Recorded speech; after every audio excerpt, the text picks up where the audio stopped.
seater, 5 million lang. Laki naman ng diferensya, 50%. Oo. Noong panahon 1980s yan, ha? Opo. Papatayo ko yan 5 million. O ngayon, para ikaw kapatid na Jose maniwala. Oo. At kung gusto nila, hamunin nila ako ngayon. Papatayo ko, ha? Yung 1,000 seater ngayon, papatayo ko yan. 5 million. Meron kaming alam na technology rin eh. Mura yan eh. 5 million lang, makakapagtayo ka ng 1,000 seater na kapilya, Brother Diyos. Alam mo bakit? Bakit po? Nakita mo yung pinapatayo ko rin itong bagong kapilya? Oo. 3,700 seater yun eh. Ba? 5 million pa lang nagagastos ko rin. Aba, mahigit sa triple nung kanilang sinasabing 1,000 seater yun. Na 10 million naman ang halaga, Brother Eli. Oo. Kaya sila, mas malaki sila kung humingi sa miyembro nila. Di ba 1,000 seater, humingi sila 10 million. Ako humingi ng 20 million. Ang ipinapagawa ko worth na more than 100 million. Brother Joseph. At yun 50,000 seater. Mas malaki yun sa Araneta Coliseum. Kita mo? Kaya obvious na obvious kung sino ang dayok-dok eh. Totoo po yan. Marunong ka magkwenta, no? Oo. Ay, obvious na obvious kung sino ang dayok-dok. Kitang-kita. At sa kanila lumalapat yung sinasabi ni Michael at ni Paul kanina na hindi raw tinitigilan ng kahihingi hanggang may makukuha, Brandani. Kayo yun eh. Ay, yung mga kapilya niyo, walang katapusang pahulugan yan eh. Hingi kayo ng hingi para sa kapilya. Ganun ba, Brother Marcos? Walang katapusang paghihingi po yung Brother Eli na ipaglalagat niyo po yun. Pati bata, Pati bata, ipaglalagat. Kahit nasa tiyampan ng nanay noon, ipaglalagat na para sa kapilya. Hanggang sa siya ay... Bakit nila ipinaglalagat yun? Yung nasa tiyampan lang yung anak niya, pinaglalagat na niya. Meron bang aral na ganun? Mayroon po silang sinasabi na ang bata daw ay kailangan turuan na habang bata pa. Hindi, wala pa, nasa tiyampan lang yun. Sila po masasabing dayok. Yung anak ni Brad Robert, alam ko, nasa tiyampan lang, tinuturuan na. Sabi ni Brad Robert, good morning, Tim. Nasa tiyampa. Pero yung pala naman, pati abuloy, tinuturo na, nasa tiyampa. Yung pong paglalagat pati sa mga bata na yan, Brother Eli, meron tayong ebidensya ipakikita ngayon sa TV natin, sa screen. Panoorin po niyo mga kababayan. Ito po yan, no? Ang iniipon ng mga bata para sa tinitipon construction ay sa kapilya na ibigay. Di talagang meron nga yan sinasabi mo, Brad Marcos, ano? Talaga po, dahil sa handog po ako sa Iglesia ni Cristo, kaya alam ko yung kasakasuan dyan mula sa pagkabata hanggang sa pagkatanda, Brother Joel. Di ibig sabihin, mula nung pagkabata mo din, pinaglalagak ka na para sa kapilya. Wala naman akong kamalay-malay. Hanggang lumaki ka na. Hanggang nakailampung taong ka dyan. 28 anyos pa ako dyan. 28 anyos, yung bang pinaglagak na kapilya sa iyo, mula pagkapanganak mo hanggang sa 28 anyos ka nung umalis ka dyan, natigil ba yung pagbibigay nyo para sa kapilya? Hindi po. Yan ang walang katigil-tigil. Wala pong katigil-tigil yan, Brother Josel. Mabuti pa nga yung linta, nabubusog. Mabuti pa yung linta, nabubusog, Brother Josel. Kasi yung linta, talaga pagbusog na yun, bibitaw na yun. Ang nakakatuwa dyan, Brother Josel, yung sa lokal po namin, ang nagpatayo, kami mismo Hindi ang Iglesia ni Cristo.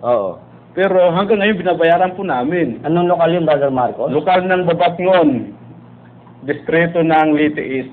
Kayo gumastos doon? Pamilya po namin ang gumastos, hindi ang Iglesia ni Cristo. Ang lupa sa miyembro. Tapos pinagtayo namin ng kapilya, amin pa rin pati Bataris, pati Bayanihan.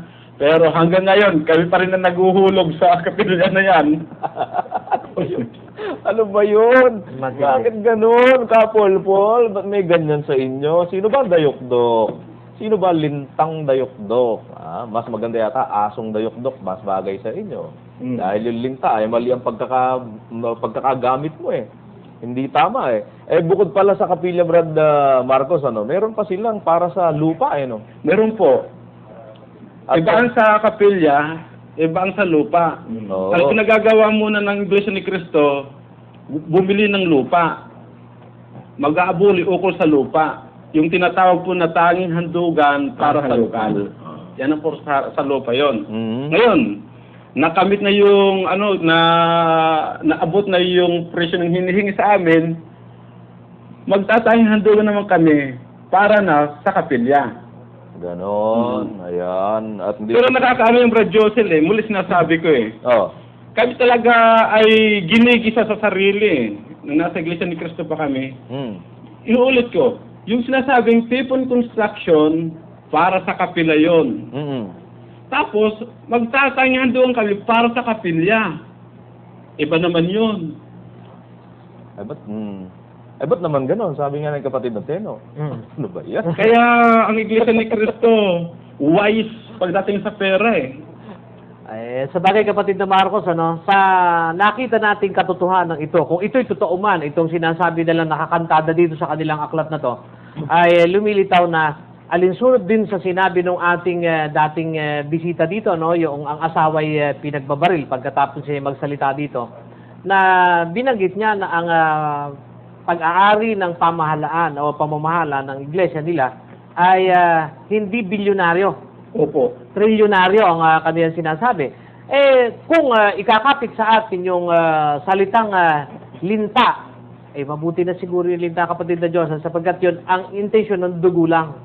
Pero yung katakot-takot mo, pagtarin mo ang tao ng ganito kadaming abulo yan, palagay ko, wala nang matitira dun sa prey o dun sa biktima nung kapitan. Alam ko lang kahulugan doon. Ano po yung Brother Eli? Piranha. Napanood ko sa National Geographic Channel, no? Biro mo, yung palang piranha, pag umatake isang minuto lang, wala pa Opo. ubus yung isang sawa. Walang tinira, buto lang. Lahat, pati laman loob, ubus po Ay, yun. pati balat. Opo. Ganun pala yung piranha katatakaw, ano? Naku po. Kaya, yan ang mga kanilang dumabalik sa kanila yung akusasyon ni Brad Josel. Kaya, hindi po kami ang may sabi niya na trilyonaryo ang inyong pamamahala, miyembro nyo. Kaya lang, sa natuklasang uri ng inyong pakikipag-usap at pagpapasama sa palatuntunang ito, nagkaroon tuloy ng pag-iisip yung tao na iiwan na kayo. Kaya lang, ang naging kabayaran naman, ayun naman, na-perwisyo naman yung kanyang asawa. Hindi pa rin naman natin alam kung sino ang gumawa. Totoo po yun. At, hindi naman natin. Alam mo kasi, ganito yun Ngayong panahon kasing ito, meron namang mga hired killer Hindi naman kasi mapipinpoint mo agad kung sino ang bumaril Meron mga hired killer. At yung mga professional hired killer na hindi naman sinasabi niya kung sino yung nag-uupo sa kanila. Opo naman. Ayan. Yun naman po ay meron ng mga nakakita ng mismong testigo na nakakita. Sa husgado na pag-uusapan hindi na sa atin. Ayan, at sa atin pong inilalahad na ito ng pag-uusap, ating tinitest pa lang ang kredibilidad ng mga tagapagsalita na itong ministro ang kanilang pakilala. Pero ako, sabi ko, kahit manggagawa, hindi ubra ito, kapatid na Josel. Ano ngayon ang inyong explanation ukol dito sa maraming abuloy na ito, pati bata, pati kung ano-anong pinagtad nyo ito Pati pala bata, pinag-aabuloy sa Tipon Construction. Sa atin, kung meron mang abuloyan yung kabataan, para doon lang sa destino pamapamasahe, kasi mga bata naman kung mag-abulo yan, mga barya-barya lang, Sa kanila pala, pati sa construction, pinag-aabuloy na bata. Dani, tutuloy natin ito. Okay, mag-aalala. Pupunta lang tayo sa isa pang segment ng ating palatuntunan. At yan po ay ating suriin natin, kapatid na Josel. Oo. Yan ay aabangan po ninyo tuwing Miyerkules dito sa ating Tutuloy natin. 13 yung nabilang nating abuloy nila, pat iba pa Pero pang iba pa no? Isa-isayin natin. Ang napag-usapan natin ngayon sa kapilya at saka yung tipong construction, Opo. Tignan natin yung Santa Cena, yung Lagak, sa susunod nating pagtatanghal lang, suriin natin. Okay, magbabalik po kami at susunod na po ang Biblically Speaking.